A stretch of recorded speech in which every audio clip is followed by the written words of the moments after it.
Welcome to the Modern Watchman podcast, where faith meets the front lines of culture. We break down what's happening in the world, what's behind it, and how believers can stand strong in truth. We're not here to fear the times, we're here to understand them. Because being watchmen means staying awake, staying ready, and staying grounded in the Word. Let's get into it. Welcome to the Modern Watchman podcast. With Tom and Wendy, hello. With Tom and Wendy, that's Yep. right. That's who we are. That's it. So we're going to talk about what's going on? Is that We're what going you're to saying? talk about what's going on because what better thing to talk about? Okay, what's going on? Oh, we've got the old ICE agent shootout drama and ongoing fraud and new fraud appointment or You're going to have to talk about that. I don't know anything about I it. don't know very much about it, but that there's going to be a new attorney general position created, which I always love when government expands. But they didn't mention any, I don't know where the money's going to pay for this person. They didn't say anything about that. In the fraud. Yeah, it's Oh, probably the fraud just they like catch. commission based. Yeah. You get a certain percent of all the fraud. That's actually, now we're talking. I can get behind that. No, because then the government has incentive to create fraud to then have their buddy find the fraud and fill their pockets. I Right? see. Yeah, well. There's just no good way to govern. So there's that. That is an attorney general that is going to be appointed, voted on by the Senate, all the things, the normal stuff, like an official cabinet member created to be entirely focused on fraud. And we haven't really gone in depth in like what's happening with the Somali area in Minneapolis, Minnesota, all that, but it's now expanding to California, which is great. Yeah. And I do want to talk about the Greenland stuff too. but Greenland? We can get in, I don't know what order you want to dive into things, but No order of things. I know I'm like the worst podcast person because I don't always like talking about exactly what's going on right now, kind of the drama, because again, I do think like so much stuff is sort of ramped up to distract us from other things. And so in my own personal endeavors, I like to try to like sort out for myself. Even that is helpful What? to just point out when something could be a narrative to distract us from a different narrative. Well, and I'm not even implying, yes, absolutely. I'm not even implying that like everything is a conspiracy and there's, contrived cop killings just to distract you from this. I mean, maybe sometimes, sure, but I guess it's just like, it's part of the management of like how much time and energy can we give to understanding the world, because we have so much other things that deserve our attention, like our family and our work and our church and our, all those other things. And so in triaging it, I try to determine, what is really the most important thing for me to learn more about or understand better. And oftentimes, I'm not saying I don't like that.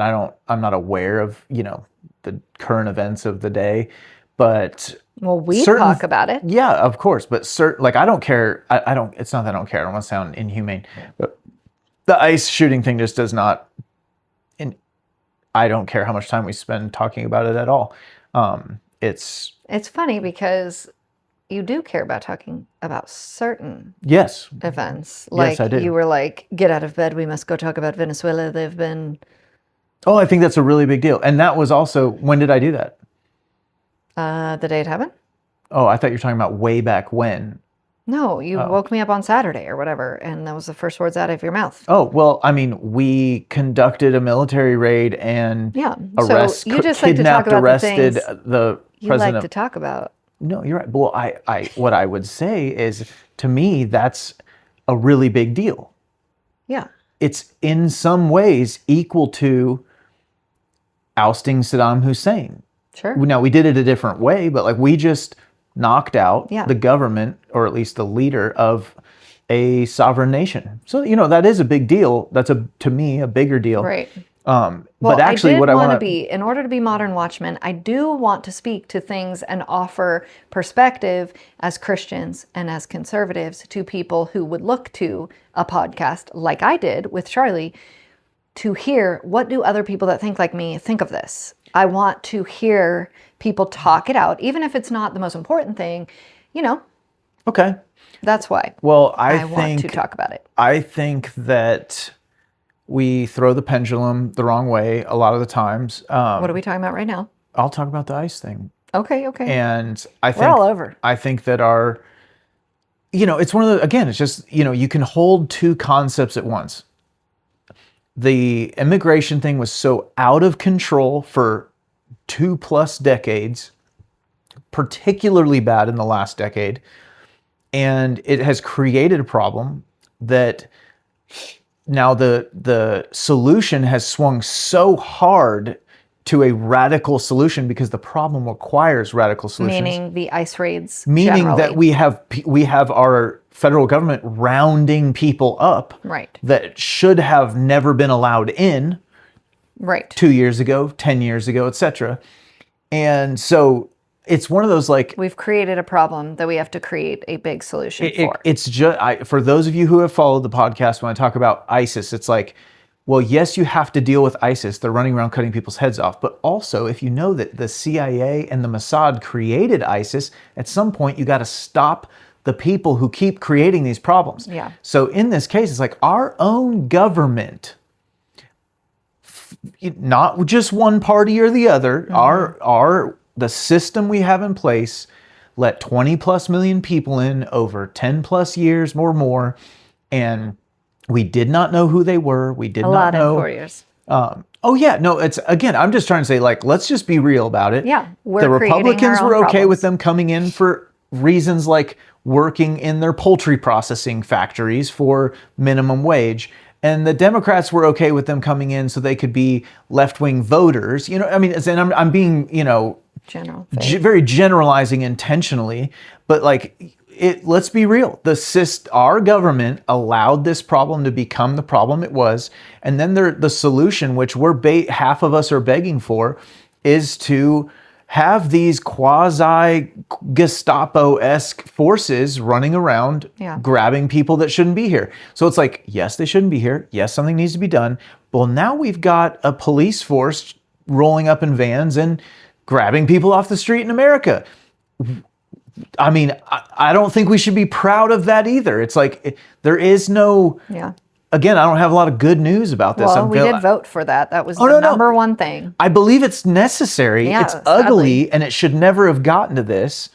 And this is one of those reasons why it's it matters that you and I care 10 years ago. Yeah. And it matters that we don't just vote party lines, that we don't just vote for the name we know, that we actually vote for real Americans, no matter whether they stand a chance or not, to put real Americans there that aren't sold out, that are just going to be totally fine creating these problems that they'll then show up with a solution for 20 years later because they're still in office, Lindsey Graham.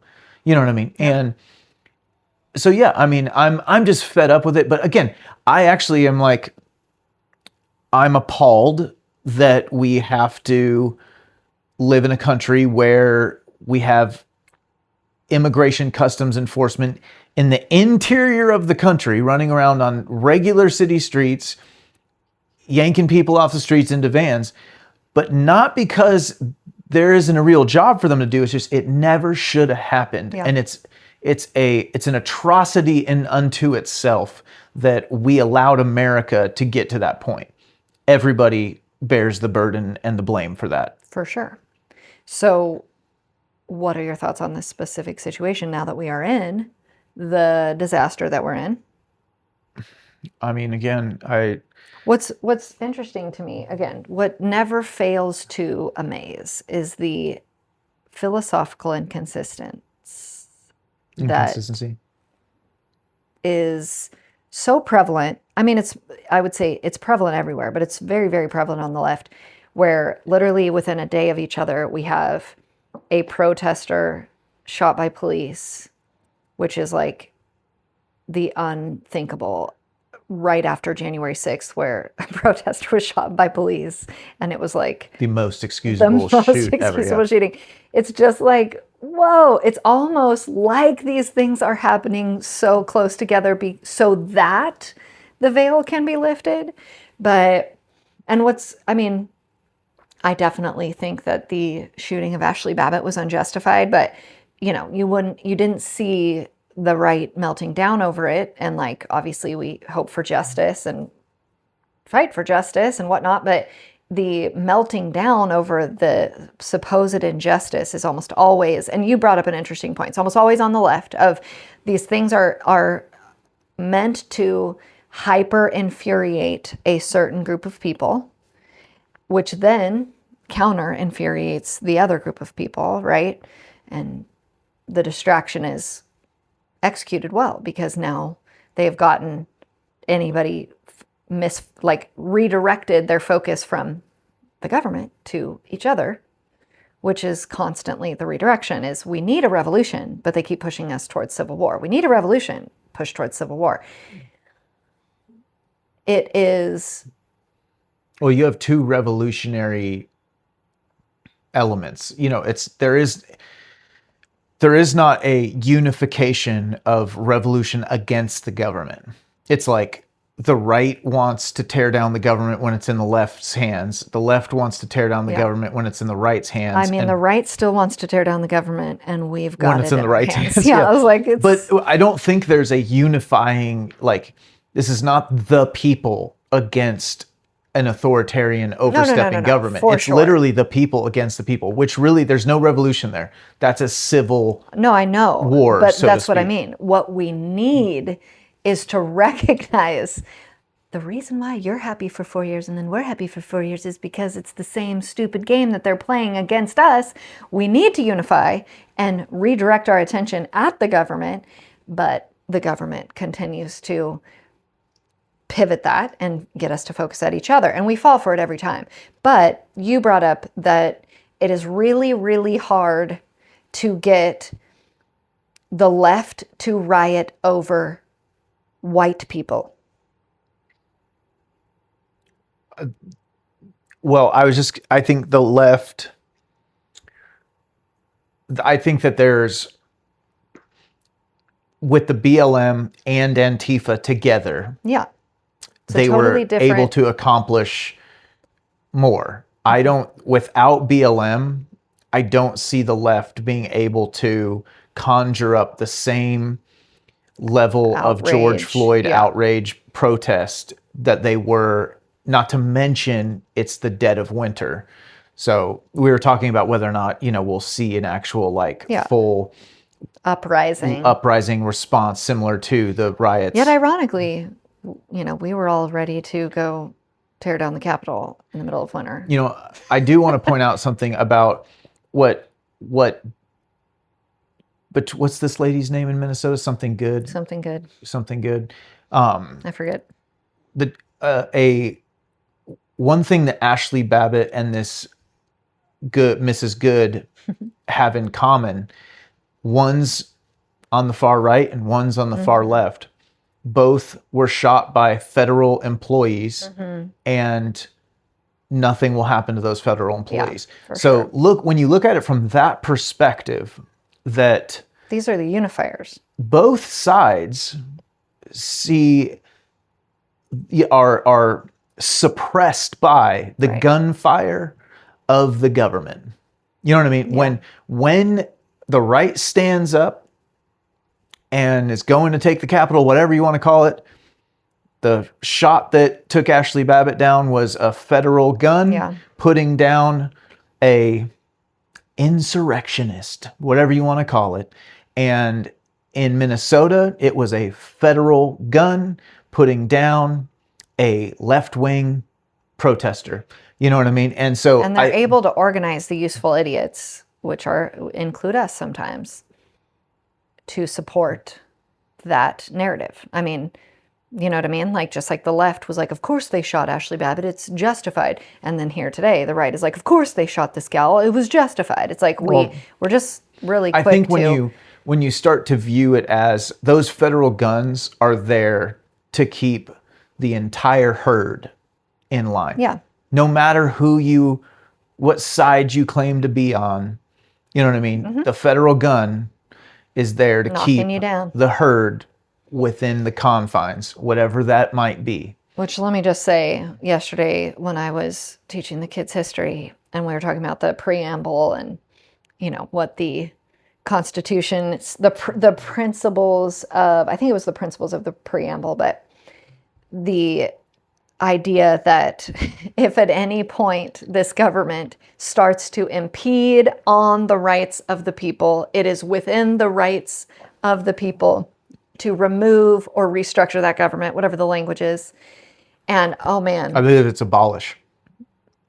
right? Is the word yeah, used. abolish or institute a new government. You know, there's like some, you know, but abolish is a options. pretty strong word if that's an option. You know, It got me so mad because I was like, you guys, this is the threshold.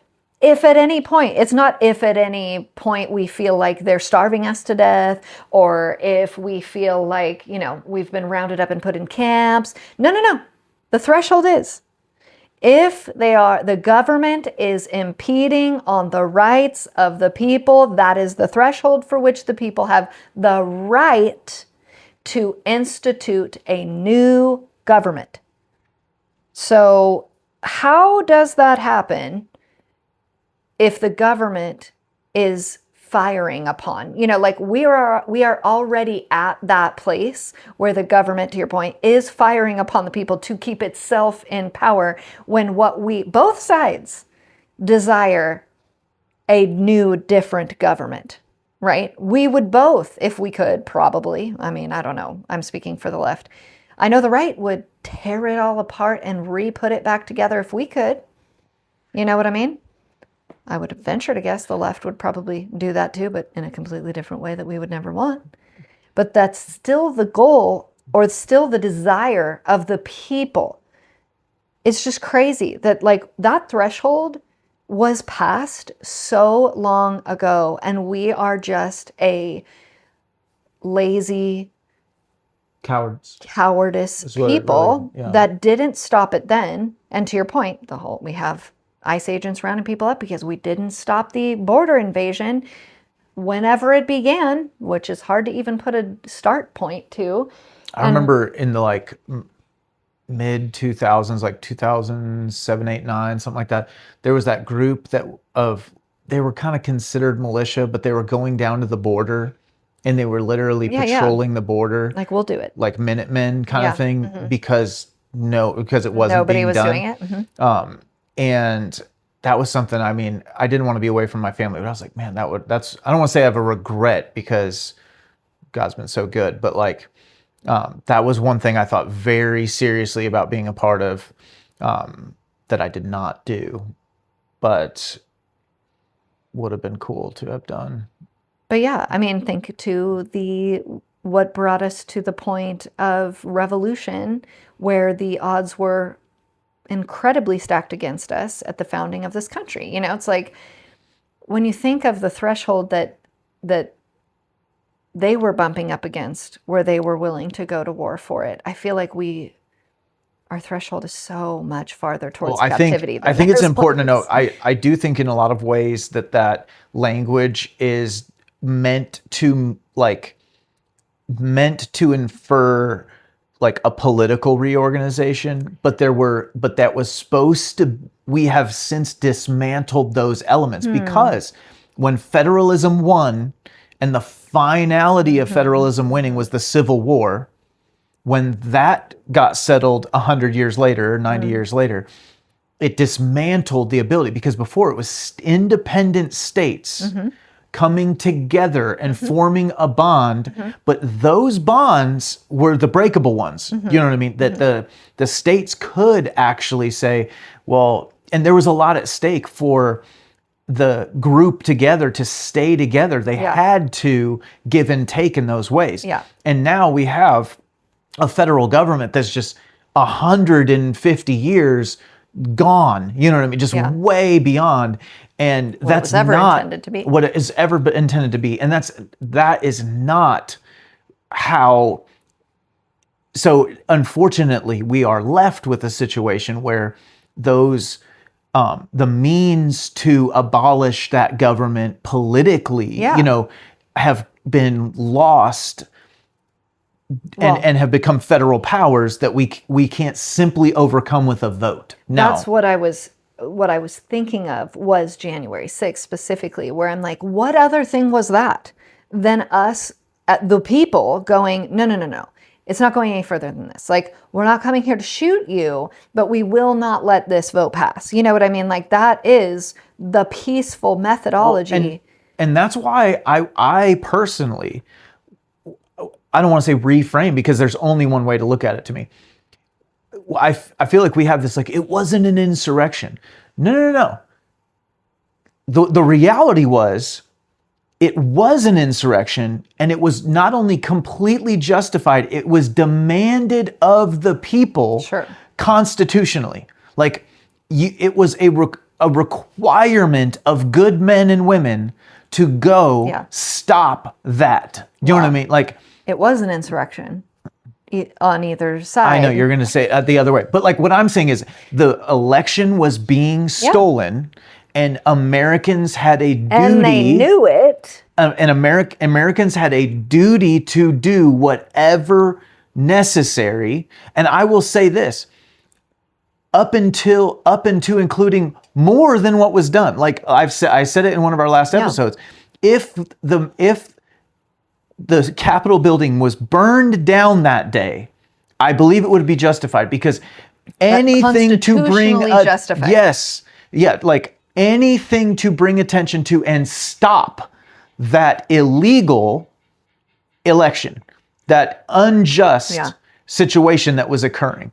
And again, God had a plan, I believe in it, but, and that's even why I would go so far as to say, like, it's not a popular idea with my side, but like, Ashley Babbitt, that gentleman who shot Ashley Babbitt, Officer Byrd. Is that his name? Mm-hmm. His job was to secure that building with use of, up to and including deadly force.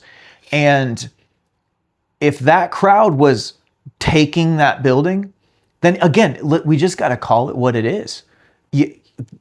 There's going to be casualties. No. What?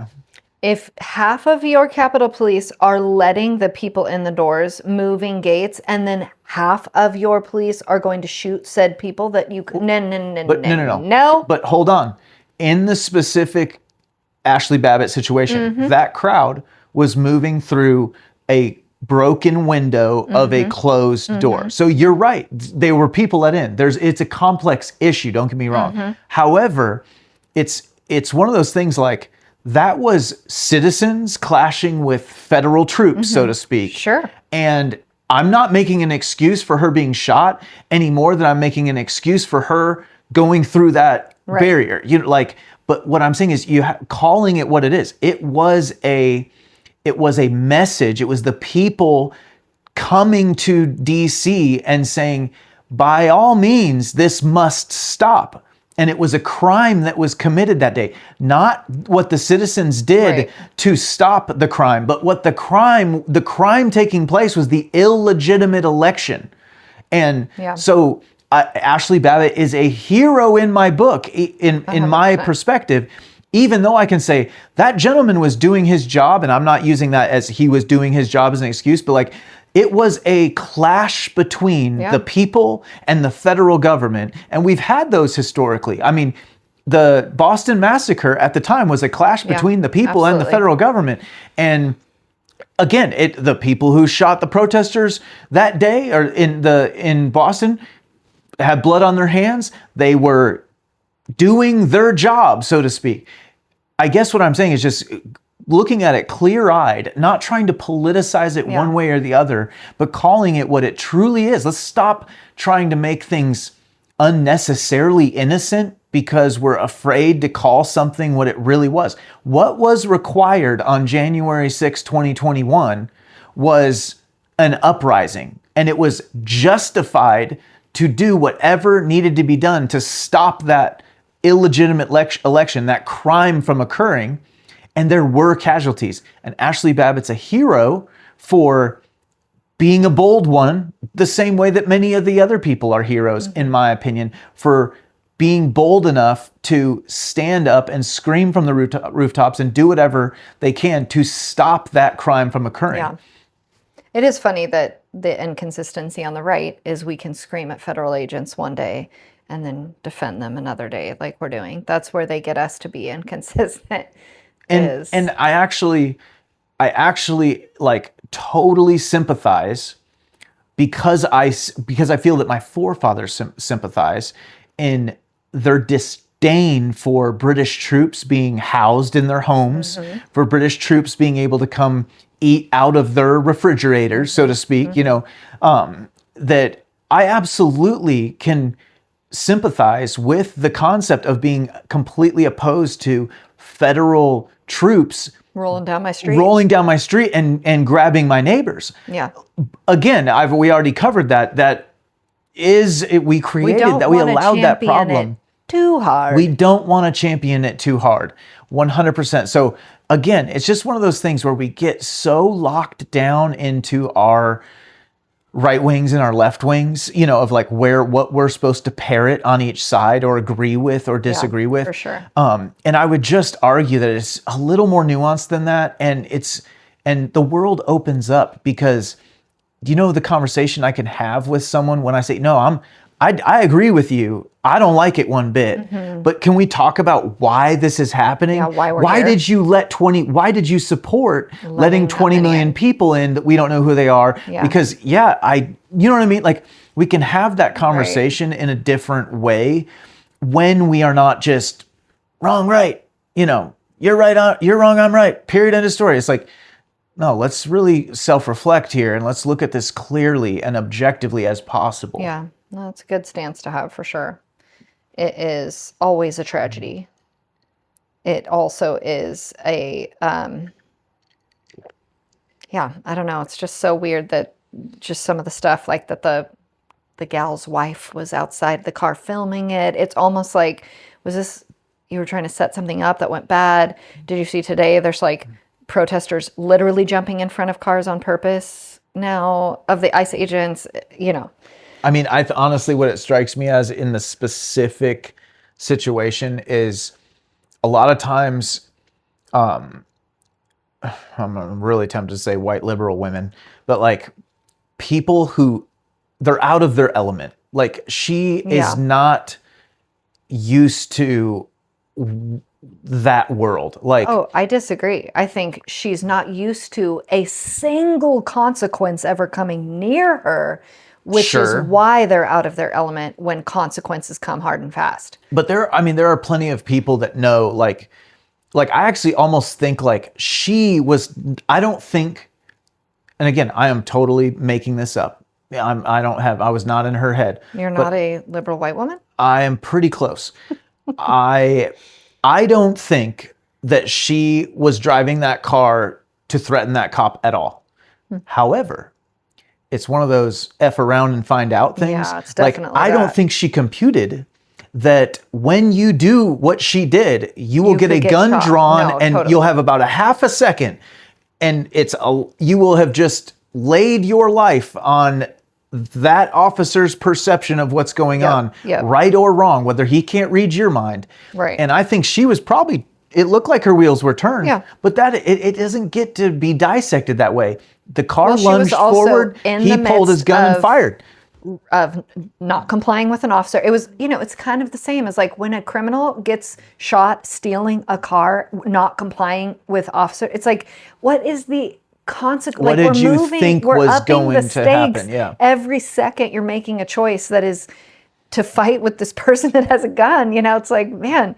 But I think still, again, If there ever is white privilege, that's it. It's white liberal women. Yes, you have had Yeah. the privilege of doing whatever you want to do without having that consequence ever come near you. That's why, I mean, I don't know. Turns out they'll shoot white women too. They'll shoot you if they Okay, feel it's their not, life is actually threatened. not just black males. Okay. I know, it's terrible poking holes in that narrative, but No, I think in her mind it was a little more of a agree. game. You know what I mean? I totally agree. And in that officer's mind, he's going to training and acting. And I am not saying right or wrong here. I just think she didn't fully know the rules she was playing by, and that's what I mean when I say severely, very costly. I agree with you that she was out of her element, but not because I'm sure that was not the first time she had interacted with ICE agents or with federal agents or with cops or with whatever. I bet you she'd been to lots of protests over the years. Well, yes, but and that probably didn't help in a lot of ways because they get away with a lot consequences. And then you like, I don't, You feel invincible. In her mind, again, because I don't necessarily think she was like, I'm going to run this officer over. I actually don't think that. No, I don't think so. But that was a deadly force situation, whether she realized it or not. Right. And again, it's a tragedy in one sense or another. It is a tragedy. Pivoting, Greenland. Yeah. So again, the through line here, so we'll catch up a little bit. Trump and Stephen Miller was on like CNBC or something and got questioned about Greenland and basically said nothing's off the table. And so they're kind of pivoting. That's been on the table since. But it's back. Yeah, Greenland's it's back on the in table. the mix. Yes. And, I saw something. I didn't get to actually look up the source, but I saw a meme kind of thing, a Twitter thing about the United States government potentially offering Greenlanders 10,000 to 100,000 apiece to support coming over to the U.S.'s side, kind of thing, which is only like $4.5 billion. I did the math. Wow. It's like not if you're talking about like purchasing a country.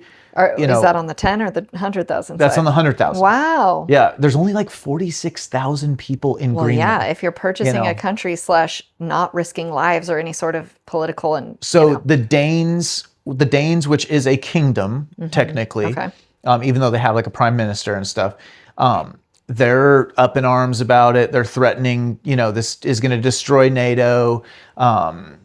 They have been doing their largest military exercises ever to like, and it's actually not to show in opposition to the United States, because part of what the United States is saying is the United States is proposing that Denmark, the Danish are not doing a good job of protecting Greenland. Sure. And that's kind of the accusation from the administration. And so either way, that's kind of what's going on. I don't know if it's just a brilliant pivot for the Trump administration to get people to stop talking about whether or not it was legal to capture Maduro, because that was, don't let them linger on this. Let's just move on. It is sort of a brilliant, PR move. Trump's really good at that. Of like next thing to look over here, and people eat it up because he's so radical and off the wall. You never know what you're going to get. But what I'm seeing, and this might be too early, but I'm going to hypothesize anyways, is we're going imperialist to save the dollar. Interesting. And again, trying Tom's to be here for it. Well, I was going to say, I try to be as objective as possible in this. So like, a lot of my life has been, preparing for the death of the dollar and speculating and I don't wondering. think a lot of people can say that sentence. A lot of my life has been preparing for the death of the dollar. At the same time, going like, what is going to happen to the dollar? Like, we don't know. Like, do they have something up their sleeve? Is it going to be Bitcoin? Is it going to be, this? Are they going to go to hyperinflation? It's going to be Greenland. Are they going to go to central bank digital currency? But, and honest to goodness, I still don't know. I just know that it's something that we're going to run up against, and we are running up against it right now. Basically, it is happening. $9 trillion worth of our $38 trillion debt gets refinanced this year. So it's old debt that was financed what in does like that mean? Well, so basically, remember, these are treasury bills, right, that are like sold. Yeah, And I need a whiteboard or something. I know, and I'm not going to pretend to understand it inside and out on every level. Yeah. But basically, you Sounds like a deck of cards or house of cards if I ever people are heard one. buying, investors, countries are buying treasuries, and they're very safe because they're backed by the government of the United States, and that was like the safest investment in the world for a long time. And so they buy treasuries, and they've got a percentage rate that they pay, you know what I mean, like in interest, right? Yeah. And so when interest rates are low, it doesn't cost the United States government a lot of money to borrow that money, right? Like it's just a small percentage. Yeah. But when their percentage, some of these treasuries were paying like nothing, like 1-2%. Yeah. You know what I mean? And now they're going to get refinanced at a higher percentage, right? So $9 trillion of that debt is going to be at current interest rates. Or why are we doing that? You don't refi when the interest rates are high. Because the treasury notes have timelines on them. They're 5-year treasuries, they're 3-year treasuries, they're 10-year treasuries. And then they have to be refied? Well, then they're sold again. Like No, I'm not with you.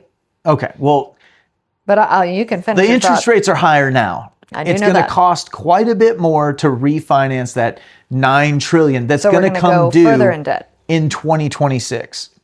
So $9 trillion of it is going to come due in the next, I believe, 12 months or so. I see. So it's going to cost more to pay the interest on that $9 trillion than it used to. Goodness. And that's just existing debt, not the new debt we're adding. We're so screwed. Again, I didn't mean to go on that tangent, but like the dollar. So what I'm seeing in Venezuela, grabbing basically the natural resources of Venezuela are coming under American influence, no longer Chinese or Venezuelan influence, Iranian or Russian.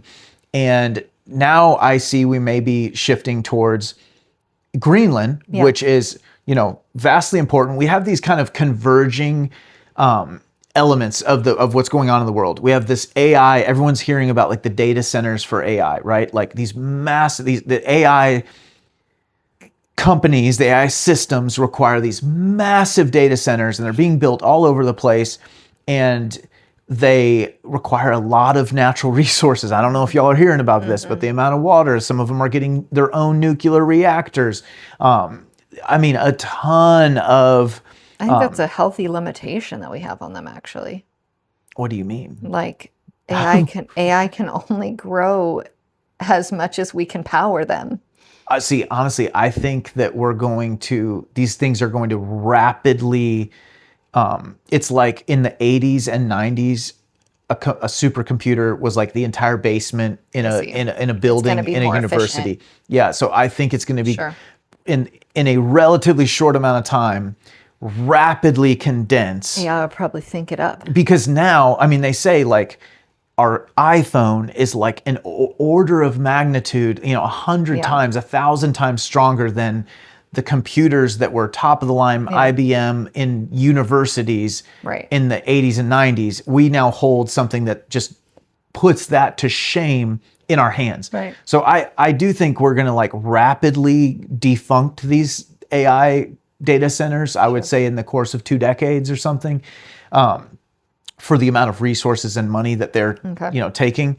But we have this convergence of this AI arms race, so to speak, and the need for raw materials for China, the United States. Let's just keep it to China and the United States. So we're the major players in this.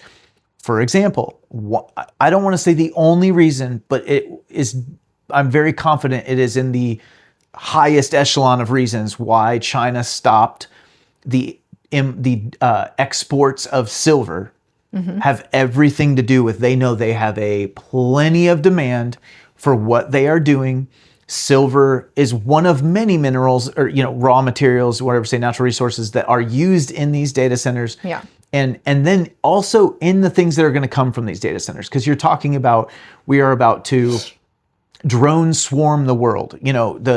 I'm serious. Like, that sounds great. And I'm not talking like militarily, yes, but also like delivery, and you're going to see them start to take roles that are just, and they're going to be AI. It's not going to be somebody sitting in a control room flying the the allergy medication to the person who got a bee sting. Yeah. It's going to be an automated, you know what I mean? Like launch the drone, send it with what it needs, and it will go to where it's needed and fly home. You know what I mean? And same thing with Amazon or your groceries or, all this stuff. So we're talking about like, we're about to build a gazillion robots fundamentally, and a gazillion amount of computing power to run them all, and What a world we're going to live in. I'm telling you, it's wild. It's wild. It's very exciting.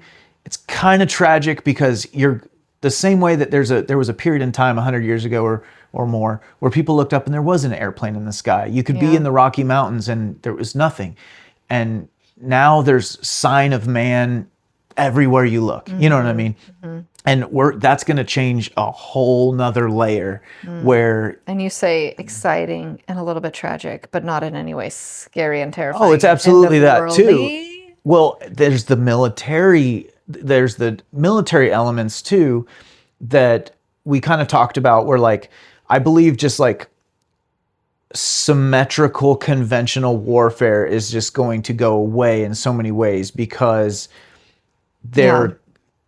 we talked about this on a podcast where like the Ukraine, with America's help, I'm sure, took out a substantial amount of the strategic bomber fleet of Russia, where they like smuggled in these like tiny homes on a tractor trailer bed, like they were gonna, as if someone was delivering a tiny home.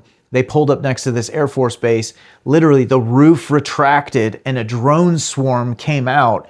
Wild. And they went and flew over the fence of the Russian Air Force base and started hitting all these strategic bombers. And they took out a substantial portion of the Russian strategic bomber fleet. And we're talking like 800, 900 kilometers into Russia. This is not like on Ukraine's border. And so I really think, there's so many things that are going to change in that, like, when countries war against each other, it will not be in the like conventional borders, changing ways. It'll be anything worth attacking anywhere will be vulnerable. You know what I mean? Like if the target's worth hitting. Okay, I'm going to bring you back. Bring me back. That's why China has so much silver, because of all of our robots. Back to Greenland. Okay, so how'd you like that? Dollar. Risky business. No, this is good. We're going imperialist because if you can't the dollar tie them all is together, at risk. people don't understand why they should care. You know what I mean? No, I'm with you. I just wanted to bring you back so that was you know. Good. So I think we're looking at, we're employing a strategy of capturing natural resources to fund and supply. To bolster the American economy and the dollar. And that is the route at least the Trump administration is taking right now. Again, I'm hypothesizing that we're going to see more of this, not less of this. That this won't necessarily stop at Greenland, wherever it goes with Greenland.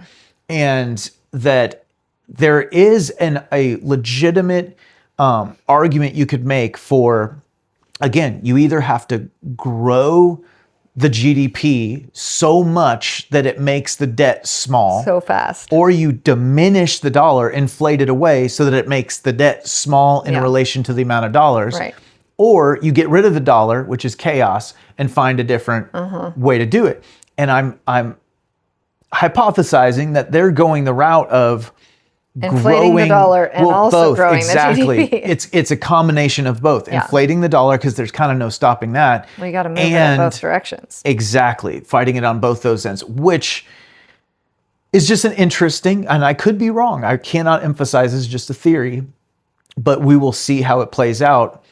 Whether Greenland's just a distraction from Venezuela or if it's his next thing. He mentioned Cuba and Colombia, though, the other day. The Monroe Doctrine hasn't been talked about this much, which is that no one else should have any influence. No one else should have undue influence in the Western Hemisphere besides us. Like we should dominate the Western Hemisphere. Probably reasonable. Funny, I don't. This is coming from Coffee and COVID, the Substack, which I highly recommend. But he was talking the other day about how he used to play Risk, and he was so good at Risk. And he was like, if you look at the map, Get 5 and extra armies. he's like, if you are trying to protect the United States or North America generally, you have to get Greenland and you have to get Venezuela to protect the North American continent. And he's like, every time you knew if you could secure those two places, it was just a matter of time before you were going to win the game, And he was like, that was always my strategy. So it's really funny when I look at the map. And I'm like, well, I've never played Risk, but when he showed the map in his Substack, I was like, I think that's exactly what's happening is we are securing ourselves, like you said, financially and strategically and militarily, and it's about time, really. If we're we're in the same F around and find out, like we have been effing around, this country has been. Well, and no, you're right. And it's one of those things too, where like, I think sometimes people think that I'm rooting against us because I talk about what is coming. You know what I mean? And yeah, it's like, no, I don't want my family to have to deal with what it would look like for the dollar to fail in our lifetime. I know enough to know that that would be a defining characteristic of our generation, of 4 generations, if that was to occur. So objectively speaking, I absolutely want America to succeed, to be a godly nation and live an abundant existence, and we're not really on that track.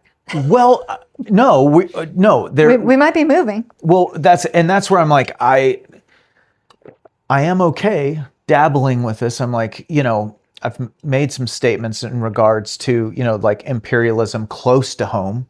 Like, I don't care about Iraq, but I think Cuba should have been ours. You know what I mean? Yeah. Like 100%. If you told me invade Iraq, Strategic invade imperialism. Cuba. Well, Monroe Doctrine imperialism. They're calling it the Donroe. Of course they are. Isn't that good? That is good. Man, The that Donroe guy, Doctrine. I tell you.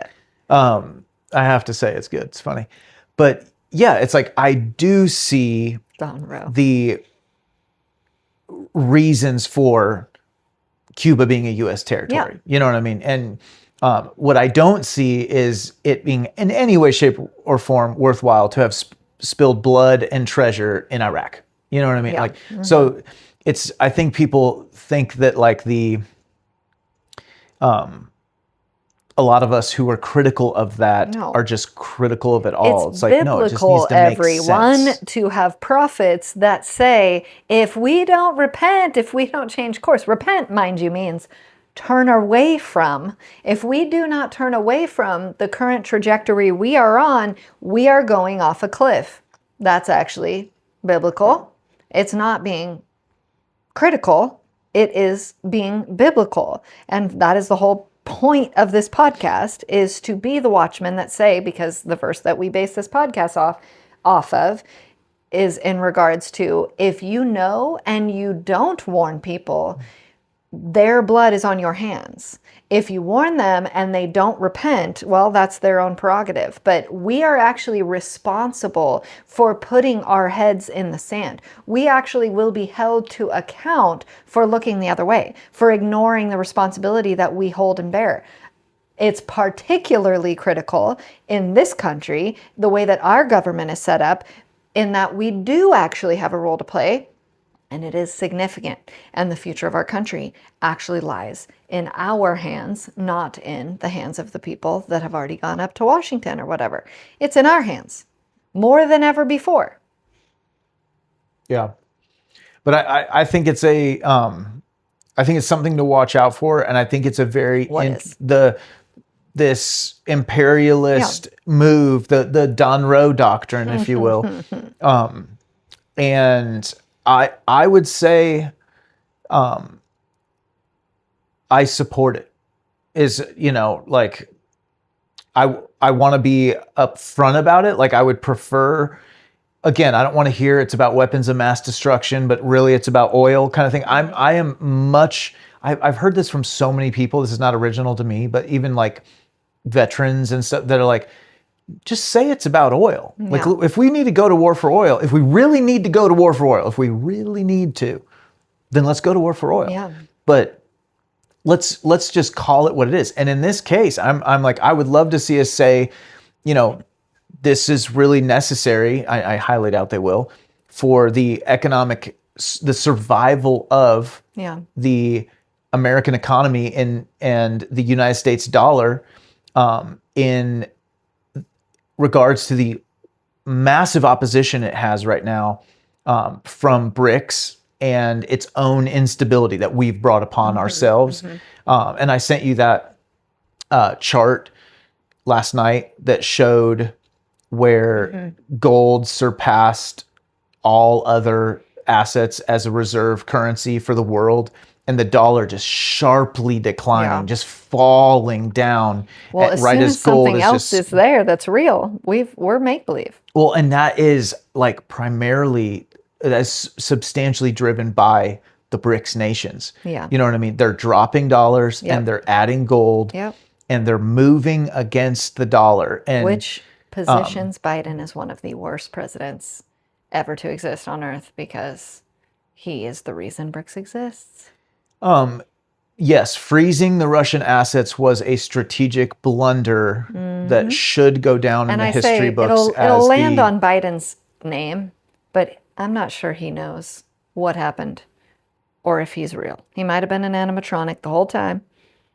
It's not certainly him who made that decision, but yeah, and actually it's very true. I think it's like it'll land on his name. Yeah. Okay, Greenland, Venezuela, Cuba, imperialism, Colombia. I mean, I think that's ICE agents shooting people. There was one other main thing that I can't think of. One other main thing? Well, there was like another thing that happened in the last day or so. Sometimes it feels like a week's worth of things happen. Oh, I'll throw another one out there for those that may have found it interesting. They're forecasting that we're going to have like the largest tax returns in history. Wouldn't that be nice?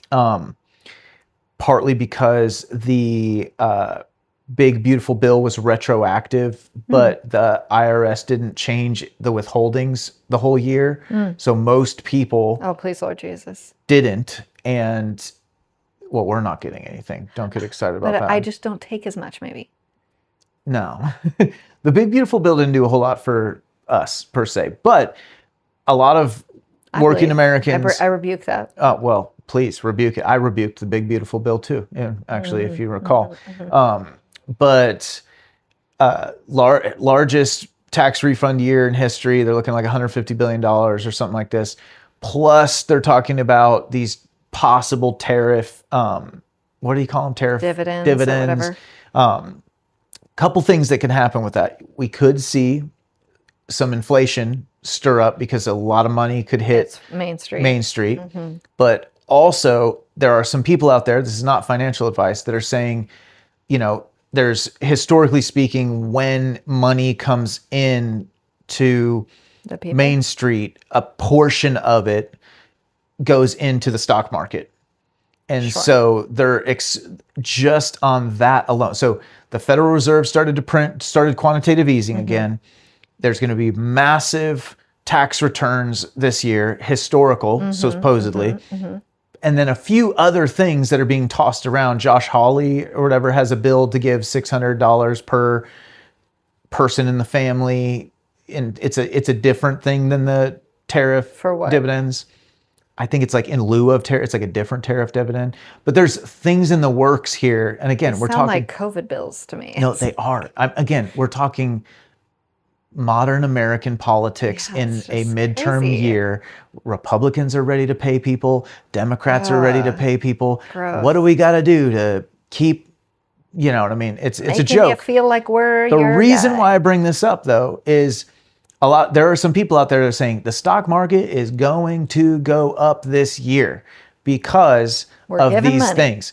Money is going to be flowing into it. Quantitative easing out of the Federal Reserve and the tax refunds and possibly whatever tariff dividend thing, if that even happens. So just something to think about. Do you think silver will go up? Do you think people will invest in that? It does not matter what Main Street does with silver. People really think that we make an impact, but it is an industrial metal. No, I know, but we could make an impact on the demand if all of a sudden people want it. I don't. Well, if There's so if such an everyone on the insignificant amount. earth started to try to buy it, that would be different. What are we at now? How many people try to buy it? What's the percentage? Very low. Well, they say that like if you have, I think it's like 2 ounces of silver, if you go by the population of the globe, Yeah. you're in like the top 1% Of of holders. silver holders. If you have 100 ounces or something like, no, maybe I forget what it is, but it's maybe a couple 100 ounces of all the people who do have silver, you're in the top 100%, top 1%. So that's kind of my point, is there's a wide open scenario where people could, 10% of Americans, 10%, 3%, 4% could be like, you know what, I'm going to start buying some physical silver. That would be monstrous on the demand as far as what it is now to where it would be then. I do think that, countries like China and India, I think Russia too, encourage their citizens To buy it. to buy precious metals. And They always have. I mean, I think culturally it's been a common practice, particularly in India and China. But the government has kind of leaned into encouraging it even more. Sure. And, there's something to be said for that of like, I mean, here, what does America do? And basically encourages you to take on student debt, car loans, put it in the and stock market. 50-year mortgages. You know what I mean? And and put it in the stock market. So, I mean, I would say there is a very different culture where, we are fundamentally broke and they are fundamentally solvent. They actually have money.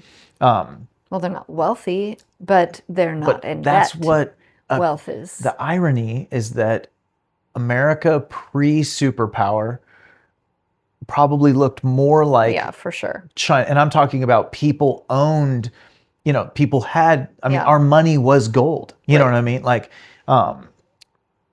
where that is not the case anymore. But yeah, just a little something to look into, not financial advice, but there's some people going, there's like no way the stock market doesn't go up this year because of these things that Well, the dollar are could coming come down. down this year too, so Well, and like I said, there could be an inflationary effect because of all this money hitting Main Street. That was also mentioned. I don't know, but there's a lot going on. It's definitely it's going to be a exciting year. I don't think it's going to be a quiet, boring year. that's for sure. Well, all right. We're going to have to start pivoting to talk about the midterms, but that's not happening today. Just in general, that's going to be upon us before we know it. I mean, that's why some of this is happening per year. You just kind of inferred that we're trying to buy people's votes. Yeah, I would guess people are going to be real happy about their tax returns. Well, we're calling it something different. We're like, it's not just government spending. It's like, what do you mean? Tariff dividends. Well, like, I think as far as the midterms go and the Republicans buying votes, Yeah. the big, beautiful bill is going to pay off for them as people get their tax Their returns. money. And Good Trump's going to be out there on the campaign trail with people saying, this is the result of the Republican Congress, you know what I mean? Helping y'all out. Yeah. And then probably, August, you show up with a tariff dividend or something, and you roll right into November with. I'm more talking about like what would be the good candidates that we need to rally behind. No, I know. I'm just saying, I think that we won't see the tariff dividend until see. later in the summer. Strategically well timed. And I would say they might not even do it unless they feel like they need it. You know what I mean? Like if people are so supportive of Republicans, I bet you they don't do it. I don't know. That's just me. Yeah. Well, I don't know why when we have this kind of debt that we're I couldn't giving be any money more back. I was like, I against thought the tariff whole dividends. thing was like to pay off our debt or to make money for us. No, so we don't do that. boop. We don't do that. Anyway, well, that's what we have. So keep listening, subscribe, share, Send me your comments or your questions to wendycunningham@protonmail.com. Tell a friend.